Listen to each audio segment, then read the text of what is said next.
America ने पाकिस्तान और भारत के दरमियान तनाज़े पर बराह रास्त मज़ाकरात की ख्वाहिश का इज़हार कर दिया। अमरीकी महकमा ख़ारिजा के नायब तर्जुमान टॉमी ने प्रेस ब्रीफिंग की है। उन्होंने वाज़ेह किया कि पाकिस्तान और भारत की जंगबंदी पर खुशी है, दोनों मुल्कों के दरमियान बराह रास्त बातचीत चाहते हैं। Well, look, what we're happy to see is a ceasefire. That's what we've said for the last couple of days now, and we want to encourage and see direct talks between the parties. We have been clear on that. Taking a step back, the president is a peacemaker, and we celebrate the advancement of peace, and we hope to see the ceasefire be maintained. And the president has also been clear in terms of the praise that he has given both prime ministers of both countries for the wisdom and the fortitude that they showed by choosing the path of peace. Well, look, what we're happy to see is a ceasefire.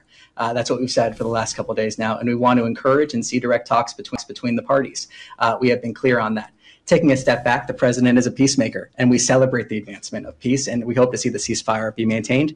And the president has also been clear in terms of the praise that he has given both prime ministers of both countries for the wisdom and the fortitude that they showed by choosing the path of peace.